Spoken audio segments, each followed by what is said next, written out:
Ce bulletin vous est présenté par Meubles Éco-Déco, une boutique unique en région où vous trouverez tout pour agrémenter votre décor.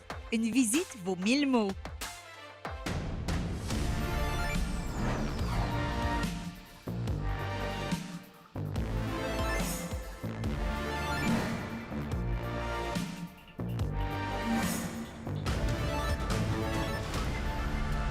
Merci d'être avec nous, mesdames, messieurs, pour vous informer sur ce qui se passe en Abitibi-Témiscamingue. D'abord, feu de forêt dans le nord du Québec. Brian Paré est accusé d'incendie criminel à Chibougamau. Il était de retour en cours cet avant-midi au palais de justice de Roberval.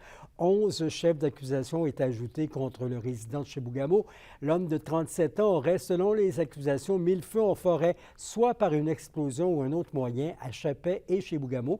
Il aurait aussi commis une nuisance publique qui a mis en danger la vie, la sécurité ou la santé publique. Ces événements auraient été commis entre mai et septembre. Brian Paré va de nouveau comparaître, cette fois lundi prochain. Autre drame en fin de semaine dans la région, un grave accident de voiture qui a coûté la vie à 2 personnes et en a blessé 2 autres. C'est arrivé samedi tard en soirée sur la route de l'aéroport à Amos, selon la Sûreté du Québec. Le véhicule a fait une sortie de route vers 11h30 et a par la suite percuté un poteau électrique. Un reconstitutionniste a été dépêché sur les lieux pour éclaircir les véritables circonstances de l'accident.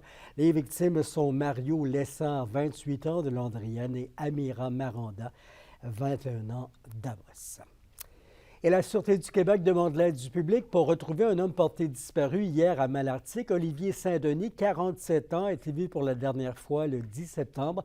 Il marchait en bordure de la route 117 près du kilomètre 543. Ses proches ont des raisons de craindre pour sa santé et sa sécurité. M. Saint-Denis mesure 5 pieds 8, pèse 165 livres, a les cheveux et les yeux bruns. La dernière fois qu'il a été vu, il portait un pantalon beige de style cargo et une chemise à carreaux kaki. Toute personne qui apercevrait Olivier Saint-Denis est prié de communiquer avec la centrale 911. Et toujours en fait divers, la Sûreté du Québec demande l'aide du public. On veut retrouver Names Papati. Il a 17 ans de Val-d'Or. Il a été vu pour la dernière fois le 2 septembre sur le boulevard Forêt à Val-d'Or. Ses proches craignent pour sa santé et sa sécurité. Il mesure 5 pieds 8, pèse 130 livres environ, a les cheveux et les yeux bruns. Si vous pensez avoir aperçu Names Papati, vous communiquez aussi avec le 911. Et la route 395 continue de se détériorer. Malgré le travail effectué par le ministère des Transports du Québec, le maire de la municipalité demande que Québec présente un plan concret pour refaire la route entre Pressac et Amos. Les détails avec Vincent Tremblay. L'état désastreux de la route 395 ne date pas d'hier. En 2015, le maire Stéphane Lavoie avait fait une sortie contre le ministère des Transports du Québec. 8 ans plus tard, rien n'a changé. L'actuel maire Donald Roux veut des changements. C'est simple et pitoyable. Je pense qu'il n'y a pas de qualificatif plus bas que ça. Je pense que le ministère des Transports là, devrait donner un bon coup de barre pour permettre aux gens d'avoir une route qui soit sécuritaire au niveau de la municipalité de Pressac. La route 395 est dans un mauvais état. Des morceaux d'asphalte comme celui-ci, on en retrouve des dizaines le long de la 395 entre Pressac et Amos. Mais moi, je pense que, bon, il y a des travaux majeurs à faire, évidemment, mais il y a des couches de surface qui ont été faites. En tout cas, ça fait la job pour 3-4 ans. Hein, mais l'important, c'est qu'il en fasse à toutes les années. Moi, on rencontre régulièrement le ministère des Transports. On lui dit... Fais-nous des travaux régulièrement, année après année. À un moment donné, les bouts vont se rejoindre. Mais quand tu laisses un 5 ans ou un 10 ans avant de faire des travaux, bien là, tu reprends les travaux que tu as faits, là, 5 ans ou 10 ans. Donald Roux est maire de Pressac depuis 2020. Depuis son entrée en poste, il a rencontré à plusieurs reprises le directeur régional du MTQ, Philippe Lemire, mais il s'en cache pas, il a hâte de passer à autre chose. On a bien d'autres chats à fouetter à la municipalité. Je pense que le ministère des Transports a une responsabilité. Il doit répondre présent dans les prochains jours. Appelé à intervenir, l'équipe de Geneviève Guilbeault nous a référé vers le bureau régional du ministère des Transports. Pendant ce temps, le bureau régional, lui, n'a pas retourné notre demande d'entrevue. Vincent Tremblay, RNC Nouvelles, à Pressac. La revitalisation du lac Ossisco est toujours un rêve que le collectif Territoire aimerait offrir à la population pour le 100e de la ville de Rouyn-Noranda. Mais où en est-on actuellement? Anthony Dallaire. Par rapport au début du projet, est-ce que vous sentez que vous avez réalisé en grande partie peut-être les objectifs qu'on s'était fixés pour offrir une revitalisation d'ici 2026 là, aux gens de Rwanda? C'est une grande question. En fait, ce que je te dirais qu'on a réalisé, c'est que la manière dont on imaginait le projet au départ s'est modifiée à mesure qu'on en apprenait plus. Donc, on est peut-être parti au début du projet avec une vision un petit peu plus simple.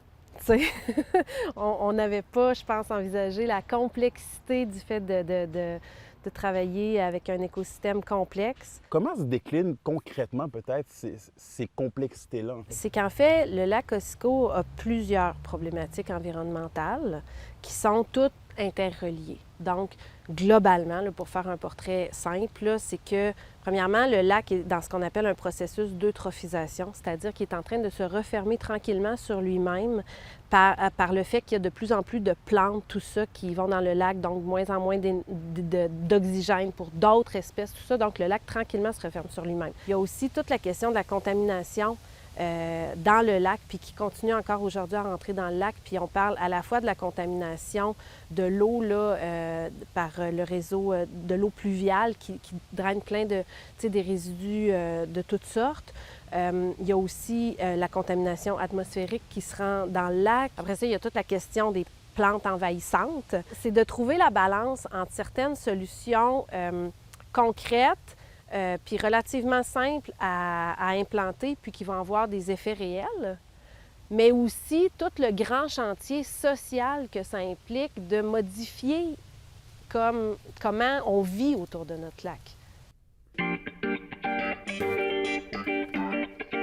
Ça a pris fin sur une bonne note. La deuxième édition du Festival des arts du Témiscamingue, et c'est à Moffett. 200 festivaliers ont profité d'une programmation qui mettait en lumière une vingtaine d'artistes témiscamiens, performances musicales, ateliers d'art, le Raid Témiscamingue associé, la météo et les belles rencontres étaient, selon l'organisation, au rendez-vous.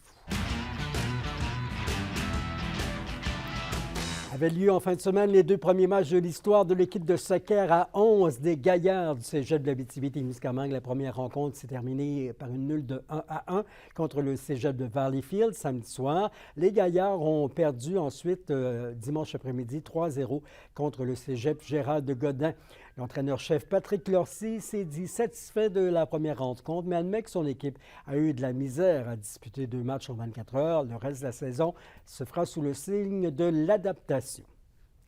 On reste au sport. Après 3 jours de compétition, le Raid international Témiscamingue s'est conclu hier malgré le temps plus maussade. Les participants ont été du rendez-vous. Vendredi, une cinquantaine de jeunes de 13 à 17 ans ont préparé la course jeunesse à la Tulipe. Samedi, dimanche, les courses internationales combinant vélo, course et canot ont eu lieu à Moffett, Fugerville, Sainte-Eugène-de-Guy et Angly. Au hockey, les équipes de la Ligue de junior majeur du Québec d'ici est en action dimanche pour leur saison régulière. Du côté du circuit Tchékine, les Huskies de Rwanda ont remporté le match 3-1 contre les Foreurs de Val-d'Or. Bill Zono a marqué 2 fois pour mener son équipe à la victoire. Pour les Foreurs, le gardien Mathis Lucier s'est démarqué quand même, 49 arrêts. Le prochain duel de la 117, c'est le 23 septembre, 16h, au centre Nico Eagle. Le soleil prend le chemin des souvenirs alors qu'Environnement Canada y va d'un avertissement de pluie forte. Pas moins de 50 mm d'eau doivent tomber sur la région, surtout près de la frontière ontarienne d'ici mercredi. Des nuages et 30 de probabilité d'averse ce soir, cette nuit. Minimum de 10 à 12. Demain, au moins 30 mm d'averse et un maximum à 15 degrés partout. Mercredi, encore de la pluie et autour de 11 à 13 degrés. C'était vos infos régionales. Les baigneurs de la plage Kiwanis à Rwanda pourront bientôt s'amuser dans de nouveaux jeux d'eau. Soyez avec nous demain aux infos sur Nouveau pour en savoir un peu plus. C'est une bonne soirée. Merci de votre présence importante pour nous.